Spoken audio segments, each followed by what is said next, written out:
Good morning. It's 6:30. I'm in Socorro, New Mexico, and I'm in a motel.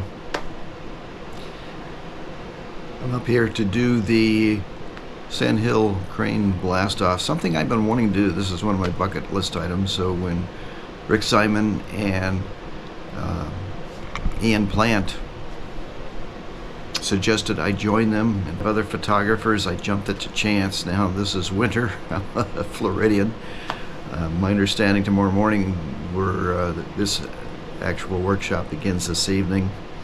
Tomorrow morning we're going to be going out something like 4:30 in the morning. We're going to assemble, and my understanding is that tomorrow that the weather here is going to be quite windy. They're forecasting 25 to 35 mile an hour winds with gusts up to 40. It's going to be cold. It's going to be dropping down into the 20s tomorrow evening. So this poor Floridian is going to have a time of it, and I'm not sure if the birds are even going to blast off or what it's going to be like with that much wind. But fortunately, that wind is only going to be tomorrow. So today, I'm going to go explore the Socorro area a little bit and see what I can find in here, because it looks like there's some interesting things here to photograph as well. And so right now, I'm getting ready, and I'm going to go get some breakfast. So we'll keep you posted and let you share in my adventure. Hey, a little indication how cold it is this morning. There's a nascent frost in my rental car this morning.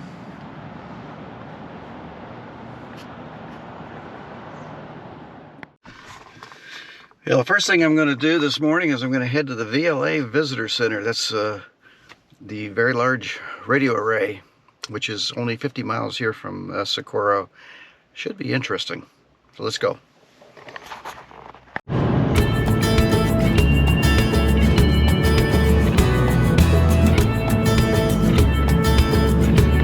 Boy, and there in the distance is the VLA, the very large radio array. That's our destination. And there it is. The very large array. Very large radio observatory array. So I'm going to go down to the visitor center and we're going to take a closer look. Well, and here we are at the visitor center for the very large array, the very large radio observatory array.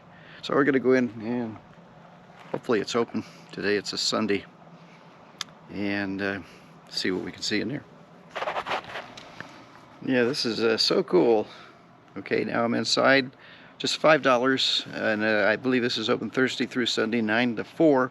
So if you're in the area here in New Mexico, highly recommend this. This is quite interesting science in action.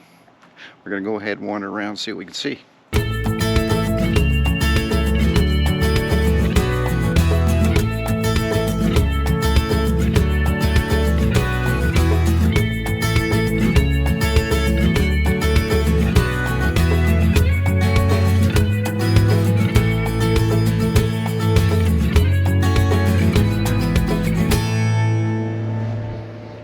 Wow, now that is massive. There are dozens and dozens of these arranged around here. And I don't know, this is just so cool. There's also a rail system here to transport these, move them around, I guess, for maintenance, to install whatever. And yeah, this is really neat. I highly recommend this.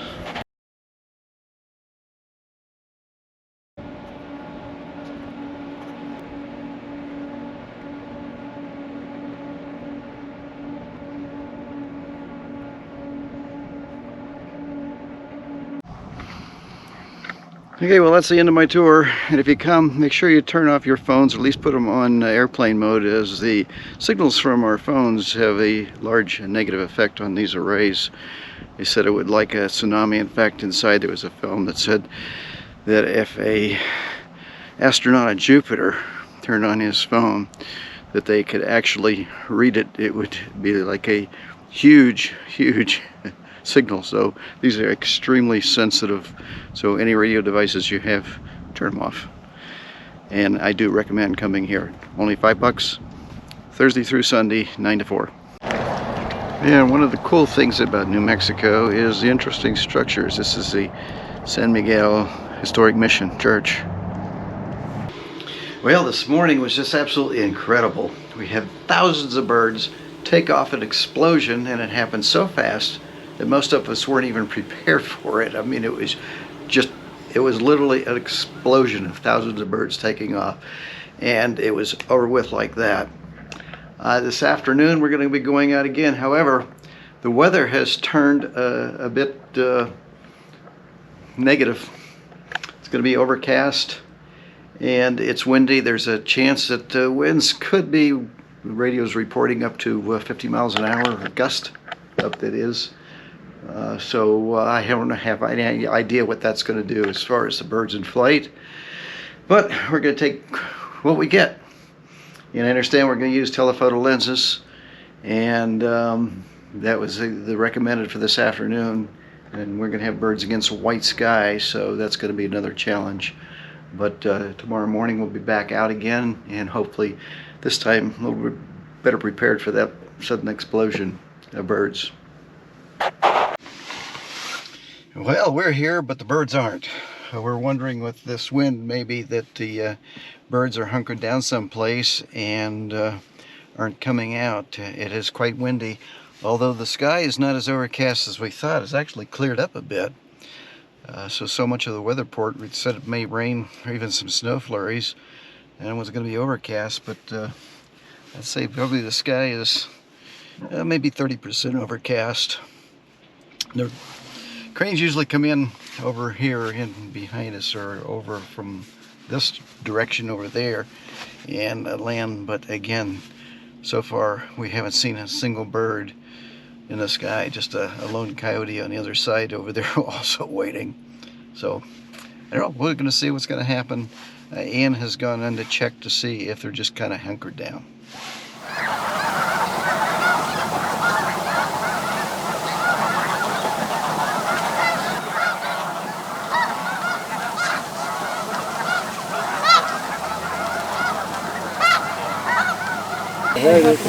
Let's see. Oh, very nice. Oh, that was great. When it's separated, it's a little up.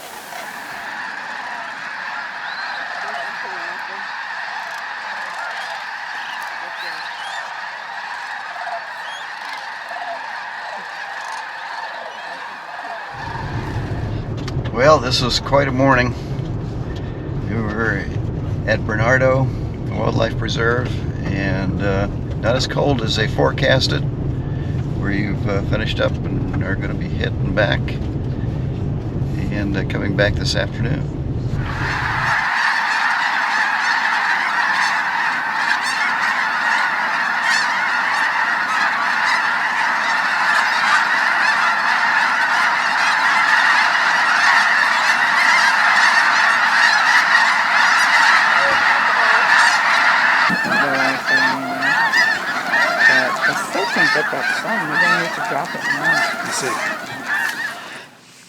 Okay, well, I'm here in Bosque, New Mexico, and I've got a new friend, Ian Plant, which is one of the half of the surf and turf team.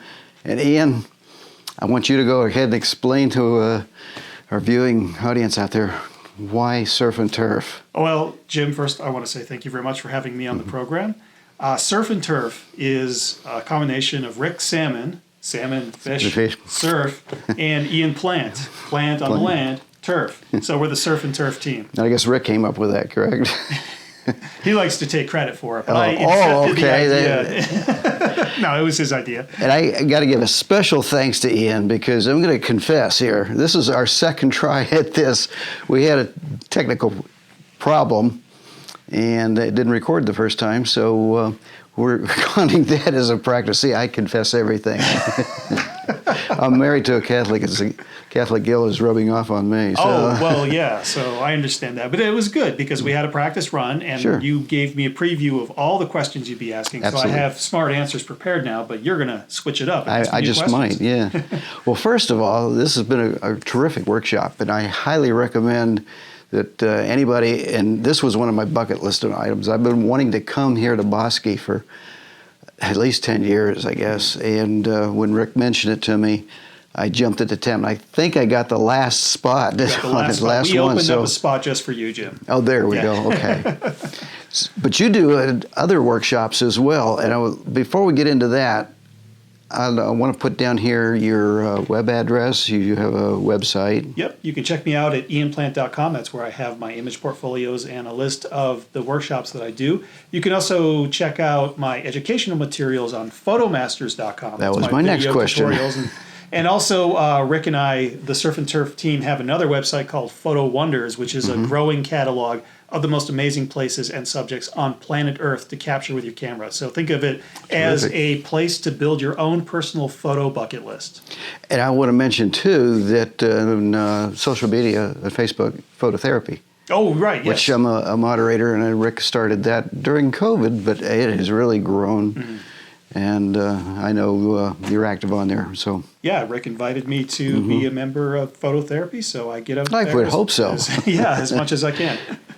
Well, you do workshops now. You at one time did international workshops, but you're really not doing much in the way of international anymore? Yeah, I've scaled back on that. I do the occasional one, come out of retirement for international tours. So Rick and I are doing a photo safari in Tanzania in October of 2023, so that's an example of me That's coming out of a retirement. wonderful spot. I do a lot of domestic teaching workshops, and so one of the my favorite places to teach landscape photography is Badlands National Park in South Which Dakota. surprised me, but yeah, I remember that from the first interview. Oh, it's a fantastic place. There's just so many different textures and colors there. And in the summer, when I do my workshops, that's when the summer thunderstorms are rolling through the Great Plains. So you get these incredible skies at sunrise and sunset. So it all comes together perfectly. It's a fantastic place. I should for mention landscape that photography. Fred and I do that in September, but you do it in the summer because of the storms. Yes. Which, yeah, I can understand. That's and I don't think I've ever been to the Badlands in the summertime. Well, I would recommend if you do, it's fantastic to visit during the summertime, but wear your snake gaiters because that's when the rattlesnakes are at their most active. I have seen one or two rattlesnakes there, and so yes. Even in September, something to be observant and to watch out for. I went years going to the Badlands without seeing a single rattlesnake, but this past year during the summer, it was very snaky. So I made sure to buy snake gaiters for all my clients. Well, we have them in Florida too, so we got the diamondbacks. Yeah. And the little pygmies, which I call them the chihuahua of the snake world, because they're nasty little guys. They are constantly wanting to strike, and I understand they always envenomate, which I understand that the larger rattlesnakes sometimes do dry bites. Yeah. Well, there's nothing more primally scary than encountering a rattlesnake. And it's not even the rattle. It's when they start hissing at you. That is terrifying. That's the other thing, is the little pygmies, they're so small, they'll rattle, you can't hear it. Oh, wow, that's scary. And they don't hiss either, so. Well, of all the places, I know you've traveled extensively. I know you were just in Madagascar before I was, and I appreciate the help that you did. We got on the phone and you gave me some suggestions. Do you have a favorite spot? Yeah, I've been to a lot of places around the world, and it's tough for me to answer the question of what's my favorite spot. Let's say outside of the Badlands. Right outside of the Badlands. Well, I kind of feel like anywhere I am at the time is my favorite spot because, every place has got its own unique beauty. But a few of the places around the world that have really spoken to me, Rwanda was an incredible experience. I went there to trek with mountain gorillas, and the country is beautiful. Rwanda obviously had some troubles a while back, but the country has really rebounded, and it's an incredible place to visit. Beautiful country, beautiful people, and trekking with the mountain gorillas is absolutely an amazing experience. Another place I really love to go is Indonesia. Indonesia is very diverse in terms of its landscapes and its wildlife, and the only other place in the world that I think has that same amount of diversity are the big countries like the United States, Canada, Russia. So Indonesia, because it's got so many islands, there's so many different ecosystems, so many different landscapes. And It's really diverse. You have a trip coming up again. You're going back to Indonesia. I'm hoping, to go yeah. back there in May and do quite a bit of photography, some old places that I've been to, some new places I haven't been to. Good. So, to sum up, do you have a bit of advice? Since you do workshops, and I know you got a lot of newbies as well as experienced photographers that come into workshops, is there a, going to make it difficult on you, one bit of advice you would give to somebody that's going to go on a workshop or just general photography? Yeah, well, actually, I have two bits of advice. That's one fine. Technical, I'll get a freebie. one more about attitude. So my technical advice is learn how your camera works as much as you can. Because you can obviously ask the instructor for some help, but there's so many different camera systems now and so many different models within the same system that have different menus and buttons and everything. It's become increasingly difficult for workshop instructors to help people when they need something fixed on their camera. RTFM. They're guaranteed to put you to sleep and not have it for me, right? Yeah. And the problem is people go on workshops and their instructor might set some custom function on their camera, and then they go to the next workshop and some instructor sets something else. Yeah. And eventually they've got all these things set that start competing with each other and the whole system breaks down. And a lot of times I'll sit there and spend hours trying to figure out what's been done to the camera so I can undo it so that the camera will start working again. So definitely learn your camera as much as you can. And so that I follow that advice, I never have any technical difficulties. The second bit of advice I have is more about attitude, and it's a general attitude for anyone doing photography. I think you just need to learn to photograph what your area has to offer. So wherever you go, you might have some expectations about what that place will offer, what the subject will offer, and those expectations won't always be met. Sometimes you'll have bad weather. Sometimes you'll be going there for something seasonal, like you come to Bosque Del Apache for the birds, and the birds are a few weeks late. And so you've got this expensive trip that you paid for, and you're there on location. The best thing you can do is just embrace what you do have and make the most out of it and try to find a way to be creative and make great images. And I think the best way to stay inspired and to keep inspired is to get your eye behind the camera viewfinder and just engage in the creative process. So even if it's not specific to a trip, even if you find yourself in a creative rut every now and then, just force yourself to engage in the process and to take what's offered to you wherever, whenever you are. And that's how you really learn better as a photographer, and that's how you make compelling images even when expectations aren't being met, even when reality isn't quite as good as you had hoped it would be. Hey, we say, don't be afraid to move out of your comfort zone. You know, try something new. Absolutely. Well, I appreciate it. And again, this has been a great workshop, so I highly recommend the Bosque workshop. So, fist bump. And Fist bump. Thanks again. Thanks for having me on. It's been a real pleasure. I appreciate it. Thanks.